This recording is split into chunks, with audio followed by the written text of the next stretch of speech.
Good morning friends, आप सभी का स्वागत है हमारे यूट्यूब चैनल और फेसबुक पेज तरुण जी की क्लास में। आई होप आप सभी अच्छे होंगे और बहुत मज़ा ले रहे होंगे अपनी ज़िंदगी का। साथ ही अब तैयारी भी बहुत बढ़िया कर रहे होंगे। यदि आप हमारे चैनल पर नए हैं तो चैनल को सब्सक्राइब और पेज को फॉलो ज़रूर कर लें। और हमारे चैनल्स और पेज के वीडियोस ना आप डेली विजिट किया करो, थोड़ा सा समय निकाला करो कि जीएस के वीडियो थोड़े से समय लेते हैं। आई होप आपको वीडियो अच्छा लगा हो।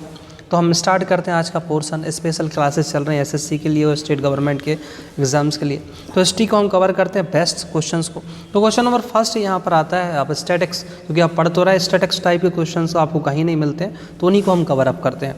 क्वेश्चन है कि प्राचीन भारत के बारे में जानकारी हेतु प्रमुख स्रोतों में से एक धर्म ग्रंथ में कितने वेद हैं? तो आपको पता ही होगा 4 वेद होते हैं, ऋग्वेद, यजुर्वेद, सामवेद, अथर्ववेद। अब इसको थोड़ा सा मैं समझा देता हूँ। वेद व्यास का नाम तो सुना ही होगा, वेद व्यास जी ने वेदों की रचना करी होगी, ठीक है। 10 मंडल हैं, ऋग्वेद में मंडल भी कितने हैं? 10 हैं, ठीक है। 10 मंडल हैं, उसमें सूक्त भी अलग अलग हैं और ऋचाएँ भी अलग अलग है, ठीक है। उनको आप डिस्क्रिप्शन में पढ़ना। तो पर आपको याद रखना है 4 वेद है। अच्छा, वेदांग भी कई बार पूछ लेता है। वेदांग कितने हैं? वेदांग है 6। कितने हैं वेदांग? यदि वेदों का विस्तृत अध्ययन करना है तो आपको वेदांग के बारे में तो पता होना ही चाहिए ना। आज हम बात करने वाले हैं चक्षु प्रकाशन की Uttar Pradesh police constable best guide. ये इसमें बेस्ट कंटेंट है, आप देख लीजिए। यदि आप उत्तर प्रदेश पुलिस की तैयारी कर रहे हैं तो ये बुक्स आपके लिए गागर में सागर भर देगी। 60,000 पदों में से एक पद अपना सुरक्षित कर लीजिए। साथ ही आप इसका प्रैक्टिस सेट भी ले सकते हैं। बुक कुछ इस तरीके की है, तो जरूर खरीदिए बुक और अपना एक पद सुनिश्चित कर लीजिए। पर ये क्वेश्चन ज़्यादा आता है कि सबसे पुराना वेद ऋग्वेद है और सबसे लेटेस्ट वेद का नाम क्या है? अथर्ववेद है। क्या नाम उसका? अथर्ववेद है। तो ऋग्वेद सबसे पुराना, अथर्ववेद सबसे लेटेस्ट। और कन्या के जन्म की जो निंदा करी है वो किस में करी हुई है? अथर्ववेद में। संगीत का जनक क्या है? सामवेद। भारत में जो संगीत का जनक किसको माना जाता है? सामवेद। और वर्ण व्यवस्था किस वेद में है? ऋग्वेद में। वर्ण व्यवस्था, अच्छा पहले आप जब ध्यान से पढ़ोगे ना तो ऋग्वेद की वर्ण व्यवस्था ऐसी नहीं थी जो आज हमारा है। ऋग्वेद में वर्ण व्यवस्था जो दी थी 10वें मंडल में, वो ऐसा नहीं था कि ब्राह्मण का बेटा ब्राह्मण, क्षत्रिय का बेटा क्षत्रिय, वैश्य का बेटा वैश्य, शूद्र का शूद्र। वो कर्म के आधार पर थी, आप जैसा काम करते हो उस हिसाब पर थी। लेकिन जब आप वेद में उत्तर वैदिक काल पढ़ोगे, उत्तर वैदिक काल से ये व्यवस्था को ना स्थायी कर दिया था। ब्राह्मण का बेटा ब्राह्मण, क्षत्रिय का क्षत्रिय, वैश्य का वैश्य और शूद्र का शूद्र। तो उत्तर वैदिक काल से थोड़ा सा ये गड़बड़ हो गया था। बाकी ऋग्वेद में कहीं भी ऐसा नहीं लिखा है वर्ण व्यवस्था, वो कर्म के आधार पर लिखी हुई है। किस वेद से हमें आर्यों के राजनीतिक प्रणाली के इतिहास के बारे में जानकारी मिलती है? तो ऋग्वेद सबसे पुराना वेद है, 10 मंडल है। और उसमें और डिस्क्रिप्शन में पढ़ना आपके 10वां मंडल किसको समर्पित है, 9वां, 8वां, 7वां, तीसरा किसको समर्पित है, ठीक है। उसको हम डिस्क्रिप्शन में बाद में पढ़ाएंगे। लेकिन आर्यों ने जो राजनीतिकरण किया तो इतिहास हमें ऋग्वेद से मिलता है। चारों वेदों में सबसे प्राचीन वेद का नाम क्या है? ऋग्वेद है। मत्स्य पुराण में हमें किस वंश के बारे में पता चलता है? तो आप जब पढ़ोगे ना पुराणें कितनी हैं? 18 पुराण हैं, जिसमें से एक मत्स्य पुराण है। उस समय आंध्र सातवाहन वंश के बारे में पता चलता है। मत्स्य पुराण को जब आप पढ़ोगे तो आंध्र सात, आप तो इतना याद रखना, मछली अंधी है बस, मत्स्य पुराण में आंध्र सातवाहन वंश है। मोहम्मद बिन तुगलक की मृत्यु कहाँ हो गई थी, या मृत्यु कहाँ हुई थी? थट्टा के निकट। कहाँ पर? थट्टा के निकट। आप जब तुगलक वंश में पढ़ोगे ना मोहम्मद बिन तुगलक, तो आपको पता चलेगा भैया कितना पढ़ा लिखा था। मोहम्मद बिन तुगलक के बाद दिल्ली का शासक कौन बना था? फिरोज शाह तुगलक। कौन बना था? फिरोज शाह तुगलक। फिरोज शाह तुगलक किसका बेटा था? गयासुद्दीन के छोटे भाई रज्जब का बेटा था। ये बड़ा इंपॉर्टेंट क्वेश्चन है। फिरोज तुगलक आ रहा है किसके बाद? मोहम्मद बिन तुगलक। और वह गयासुद्दीन का छोटा भाई रज्जब का क्या है? बेटा है, याद रखना। हिंदू माता से उत्पन्न पहला मुस्लिम शासक कौन था? फिरोज तुगलक ही था। देखो, हिंदू माता से उत्पन्न पहला मुस्लिम शासक का नाम क्या था? फिरोज शाह तुगलक। हिंदू माता है लेकिन बेटा क्या है? मुस्लिम है। फिरोज शाह तुगलक ने इस्लामी कानूनों द्वारा स्वीकृत कौन से कर लगाए? ये बहुत बार आता है। खराज, खम्स, जजिया और ज़कात। जजिया एक तरीके का धार्मिक कर है, ब्राह्मणों पे आता है, जजिया कर लगता था। खम्स को बोलते हैं लूट का धन, लूट के धन में भी हिस्सा होता था भैया, ठीक है। और अब खराज जकात क्या धन है, आप कमेंट करके बताइएगा। गरीबों की सहायता के लिए फिरोज शाह ने किस विभाग की स्थापना करी थी? गरीब थे, उनकी सहायता के लिए उसने दीवान खैरात, देखो आपने सुना भी होगा खैरात, खैरात मतलब एक तरीके से फ्री का धन बोलने या भीख देना बोल सकते हैं अपने शब्दों में। तो गरीबों की सहायता के लिए फिरोज शाह ने दीवान खैरात नाम का एक दान विभाग बना दिया था। अपन नहीं बोलते खैरात में मिल गई, खैरात मतलब फ्री में मिल गया या फिर एक तरीके से भीख में मिला हुआ। सिंचाई की सुविधा के लिए फिरोज शाह तुगलक ने कितने नहर बनाए थे? देखो इसमें 5 लिखा है, लेकिन कई बार आपको 4 लिखी भी मिलेंगी। मैं पहले ही क्लियर कर दूँ, आप जब सर्च करेंगे ना तो कई बार तो आपको 5 बड़ी नहर लिखी मिलेंगी और कई बार 4, तो अलग अलग बुक्स में अलग अलग, लेकिन मेरे हिसाब से आंसर 4 सही है। तो फिरोज शाह तुगलक ने 4 बड़ी नहर बनाया था, जिसका वो 1/10 भाग उपज का कर लेता था। फिरोज शाह ने कितनी कृत्रिम झीलों का निर्माण करा है? 30। ये क्वेश्चन भी मोस्ट टाइम है। कृत्रिम झील भी बनाई थी 30, क्योंकि वो से मतलब वो अच्छा खासा प्रोडक्शन करना चाहता था फसलों का, इसलिए वो नहर और झीलों पर बड़ा जोर दिया करता था। फिरोज शाह ने किस नाम से सिक्के चलाए थे? अधूहा, अधूहा, विक और संसगानी, ये सिक्के चलवाए थे उसने। अधूहा, विक और संसगानी सिक्के चलवाए। किसे सैन्य सेवा को वंशानुकृत बनाया? देखो इसने भी ये क्वेश्चन बड़ा इंपॉर्टेंट है। फिरोज शाह तुगलक ने जो भैया सैन्य सेवा थी ना उसको वंशानुकृत बना दिया था। बोला जिसके पिता सेना में उसका बेटा भी सेना में पहुंच जाता था। फिरोज शाह ने कहाँ से अशोक स्तंभ मंगवा कर फिरोज शाह को कोटला में स्थापित किया था? फिरोज शाह कोटला स्टेडियम तो याद होगा दिल्ली में है। बस मेरठ और टोपरा से लेकर वो बाकायदा अशोक स्तंभ मंगवा के कहाँ पे लगवा देता था? फिरोज शाह कोटला स्टेडियम का नाम पता ही होगा दिल्ली में। उसका नाम भी बदल दिया। बताओ फिरोज शाह कोटला स्टेडियम का नाम बदल कर रखा क्या गया है? कमेंट करके ज़रूर बताएं लास्ट में वीडियो के कि फिरोज शाह कोटला स्टेडियम का नाम क्या है। फतवा है जहांदारी और तारीख फिरोज शाही की रचना किसने की है? बर्नी। तो बर्नी ने फतवा है जहांदारी और तारीख फिरोज शाही की रचना की है। फतवा है जहांदारी और तारीख फिरोज शाही की रचना की है। फिरोज शाह तुगलक ने अपनी आत्मकथा किस नाम से लिखी है? फतुहा है फिरोज शाही। किस नाम से रखी हुई है? फतुहा है फिरोज शाही। तो जब भी पूछे ना भैया कि फिरोज शाह तुगलक ने अपनी आत्मकथा किस नाम से रखी है, उसका नाम क्या है? फतुहात फिरोज शाही। निज़ामुद्दीन औलिया किस तुगलक के समकालीन थे? निज़ामुद्दीन औलिया का नाम भी सुना होगा। गयासुद्दीन तुगलक के समकालीन थे निज़ामुद्दीन औलिया। गयासुद्दीन औलिया के समकालीन कौन है? निज़ामुद्दीन औलिया। तुगलक वंश का अंतिम शासक कौन था? नसरुद्दीन महमूद तुगलक। नसरुद्दीन महमूद तुगलक। नसरुद्दीन महमूद तुगलक तुगलक वंश का क्या है? अंतिम शासक है। ये बहुत बार क्वेश्चन आया। मनसबदारी प्रथा अकबर का है ना। यदि आपसे जब भी पूछा ना भाई कि सभी मुगलों में सबसे बेस्ट काल किसका है, तो आप हमेशा ना अकबर ही बताना, क्योंकि अकबर ने है ना भैया सबसे अच्छा, सबसे ज़्यादा मनसबदार पूछता है किसके समय में थे, सबसे ज़्यादा हिंदू मनसबदारी, अलग अलग क्वेश्चन से अलग ही है। तो आप मनसबदारी प्रथा पूछे ना तो अकबर ही लगाना। अकबर के समय ना हिंदी काल का सबसे अच्छा स्वर्ण काल माना जाता है। बहुत अच्छे काम उसने किए अकबर ने, ठीक है। अकबर की मृत्यु कब हो गई थी? 1605 में हो गई थी। अकबर की मृत्यु कब हो गई थी? 1605 में हो गई थी। मुगल शासकों में से सबसे पहले साम्राज्य को प्रांतों में किसने बांट दिया था?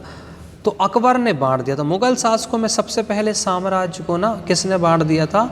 अकबर। देखो दिल्ली सल्तनत अलग है, मुगल अलग है, ठीक है। दिल्ली शासक स्टार्ट होती है गुलाम वंश से, आपको पता ही होगा। फिर मुगल साम्राज्य बाबर, हुमायूं, अकबर, जहांगीर, शाहजहां, औरंगजेब, आपने सुना होगा, ये क्रम है इनका है। अकबर ने पानीपत के द्वितीय युद्ध किस राजा के विरुद्ध लड़ा था? हेमू। आपको पता होगा 5 नवंबर 1556 को पानीपत का सेकंड युद्ध होता है, क्योंकि 1526 को तो पानीपत की प्रथम लड़ाई हुई थी 21 अप्रैल को, लेकिन द्वितीय युद्ध में अकबर और किसके बीच हुई थी? हेमू, जिसमें अकबर बाकायदा जीता हुआ था। आर्य भारत में संभवतः कहाँ से आया? मध्य एशिया। आप जब पढ़ोगे ना आर्य कहाँ से आया? मध्य एशिया। और ये भी याद रखना किस दर्रे से आया? खैबर दर्रा।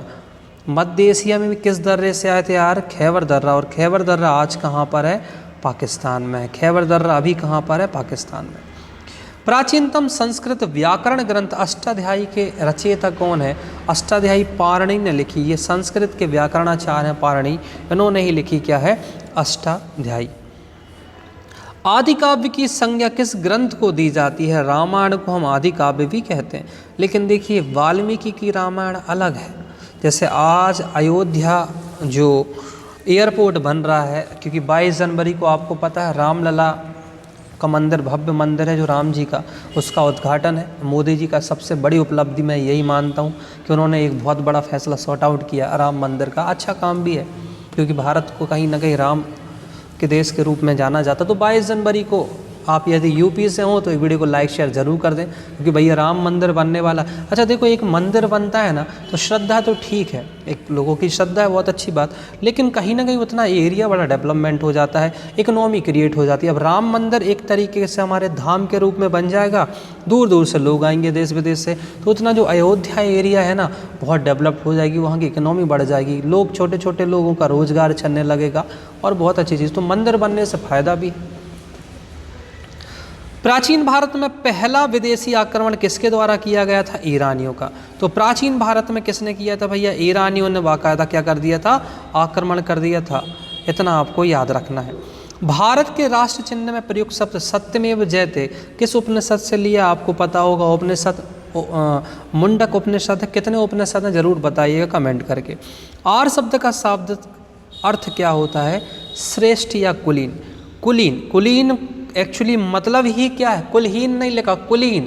कई लोग कुलीन को सबसे निचला मानते हैं, लेकिन कुलीन वर्ड ही क्या होता है? श्रेष्ठ। जैसे आपने बोला आप कुलीन वर्ग में जन्म लिए हो या कुलीन परिवार, मतलब एक संपन्न परिवार में जन्म लिए हो, तो कुलीन का मतलब होता है संपन्न, श्रेष्ठ। किस वेद में प्राचीन वैदिक युगीन संस्कृति के बारे में जानकारी मिलती है? ऋग्वेद। किस में मिलती है? ऋग्वेद। वेदों की संख्या सबको पता है 4 है। जैन धर्म के प्रथम तीर्थंकर कौन थे? ऋषभदेव थे। कौन थे भैया? ऋषभदेव जैन धर्म के क्या थे? प्रथम तीर्थंकर थे। महात्मा बुद्ध के बचपन का नाम क्या था? सिद्धार्थ। बुद्ध सिद्ध हैं, बुद्ध सिद्ध पुरुष हैं, तो उनके बचपन का नाम सिद्धार्थ। देखो, क्योंकि आप जब जैन धर्म और बुद्ध धर्म पढ़ोगे तो दोनों में बड़ा कन्फ्यूज़न होता है, आप पढ़ के देखना, क्योंकि कहीं किसी का नाम सिद्धार्थ है तो कहीं किसी के पिता का नाम है, तो बड़ा कन्फ्यूज़न होता है। इसलिए जैन धर्म के जस्ट बाद बुद्ध धर्म, क्योंकि जैन धर्म पहले मिलेगा, बौद्ध धर्म बाद में मिलेगा, महावीर पहले मिलेंगे, बौद्ध बाद में मिलेंगे, तो ऐसा आप जरूर देख लिया करो। पर दोनों में बड़ा कन्फ्यूजन है, इसलिए दोनों को बार बार रिवाइज जरूर करा करो। महात्मा बुद्ध का जन्म स्थान कौन सा है? लुम्बिनी, नेपाल, याद रखना, ठीक है। महात्मा बुद्ध का जन्म स्थान है। सिकंदर ने भारत पर कब आक्रमण किया? 326 ईसा पूर्व में सिकंदर ने भारत पर आक्रमण किया। सिकंदर के पिता का नाम क्या था? फिलिप्स था। और क्या नाम था भैया? फिलिप्स था। और उसके सिकंदर के घोड़े का नाम था बहुकेफला। जैसे महाराणा प्रताप का नाम याद रहता ना, ऐसी बहुकेफला, केफला केफला ऐसा कुछ होगा लिखा, तो बहुकेफला सिकंदर के घोड़े का नाम था। और फिलिप्स क्या था? उसके पिता का नाम था। सिकंदर एक महान राजा बोल सकते हैं, और उसका एकमात्र टारगेट था पूरी दुनिया को जीतना। देखो कितना बड़ा टारगेट है भैया, हम एक एग्ज़ाम नहीं निकाल पा रहे, वहाँ बंदे की सोच थी पूरी दुनिया को जीतना। और हद तक, बहुत हद तक उसने जीता भी। जब आप उसको पढ़ोगे तो बहुत हद तक उसने जीत भी लिया था। वो जीतते हुए अपने गुलामों को अपना शासन देते हुए चलता था, लेकिन अंत में मरने के बाद उसने बोला था, जब मैं मरूँ तो मेरा हाथ खुला हुआ छोड़ देना, बस इतना बताने के लिए कि भैया साथ में कुछ ना जाता। तो सिकंदर पौरस की मध्य युद्ध किस नदी पर लड़ा गया था? झेलम नदी। आप जब झेलम नदी पता ही हो, जम्मू कश्मीर में बहती हुई है। तो सिकंदर और पौरस की मध्य युद्ध लड़ा हुआ था झेलम नदी के किनारे। मगध की प्रथम राजधानी क्या थी? गिरिव्रज। ये भी कई बार रिपीटेड क्वेश्चन है। मगध की राजधानी क्या थी? गिरिव्रज थी। नंदवंश का शासक कौन था? महापद्मानंद था। और घनानंद तो अंतिम शासक याद ही होगा। नंदवंश का अंतिम शासक कौन था? घनानंद। घनानंद ने ही क्या करा था भैया? चाणक्य का मजाक उड़ा दिया था, क्योंकि चाणक्य काला ब्राह्मण था, तो बस घनानंद ने क्या करा था? उसका मजाक उड़ा दिया था। तभी चाणक्य ने एक कसम खाई थी कि जब तक मैं इसका पूरा शासन ख़त्म नहीं कर दूंगा, तब तक चैन पे नहीं बैठूंगा। चाणक्य ने कहीं ना कहीं चंद्रगुप्त मौर्य को सत्ता पर बैठा के खुद क्या बन गया था, प्रधानमंत्री एक तरीके से। बौद्ध धर्म का पवित्र ग्रंथ क्या कहलाता है? त्रिपिटक। त्रिपिटक बौद्ध धर्म का क्या है भैया? पवित्र ग्रंथ का नाम क्या है? त्रिपिटक है।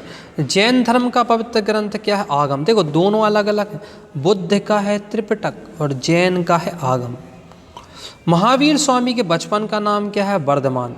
वहाँ सिद्धार्थ है बौद्ध का, और यहाँ पर क्या है? वर्धमान। तो पहले वर्धमान आएगा फिर सिद्धार्थ है, क्योंकि जैन धर्म में महावीर है और बौद्ध तो पता है बौद्ध धर्म में है सिद्धार्थ। वर्धमान सिद्धार्थ। महावीर स्वामी के पिता का नाम क्या? देखो यहाँ पर इनके पिता हैं, यहाँ पर सिद्धार्थ क्या है? महावीर स्वामी के पिता है। वहाँ बौद्ध धर्म में खुद सिद्धार्थ बचपन का नाम है उनके। महात्मा बुद्ध के पिता का नाम क्या है? शुद्धोधन। देखो महावीर के पिता सिद्धार्थ हैं, लेकिन बुद्ध के पिता क्या हैं? शुद्धोधन। बड़ा कन्फ्यूजन क्रिएट होने लगा ना, लेकिन नहीं होगा, बस सिद्धार्थ बुद्ध का बचपन का नाम है, वर्धमान महावीर के बचपन का नाम है। वहाँ पर महावीर के पिता का नाम क्या है? सिद्धार्थ। और यहाँ बौद्ध धर्म में महात्मा बुद्ध के पिता का नाम क्या है? शुद्धोधन।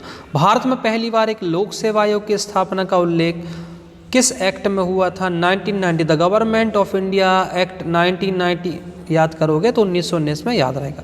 ये सबसे ज़्यादा था। सन्यासी विद्रोह बंगाल में हुआ था। कहाँ पर हुआ था भैया? बंगाल में सन्यासी विद्रोह हुआ था। अखिल भारतीय किसान सभा का प्रथम अध्यक्ष कौन था? स्वामी सहजानंद क्या है? अखिल भारतीय किसान सभा के क्या थे? प्रथम अध्यक्ष थे। अब ये बता देना कमेंट करके, अखिल भारतीय किसान सभा कब बनी थी? कमेंट करके ज़रूर बताएं। आई होप आपको वीडियो बड़ा अच्छा लगा होगा। बहुत मेहनत लगती है वीडियो बनाने में, तो वीडियो पर एक दिल वाला बटन प्रेस करें, वीडियो को शेयर ज़रूर करें। शेयर करने का फ़ायदा ये है कि और लोग भी हमसे जुड़ सकते हैं और फ्री में, पेड कोर्स ना लेके फ्री में हमसे यहाँ पर पढ़ सकते हैं। स्टैटिक जीके का पोर्शन है, वन लाइनर है, याद हो जाता है बहुत अच्छे से और लंबे समय तक याद रहता है। यदि वीडियो पर नए हो तो वीडियो को फॉलो करें, शेयर करें, सब्सक्राइब करें। मिलते हैं हम नेक्स्ट वीडियो में, जब तक के लिए जय हिंद, जय भारत, जय महाकाल।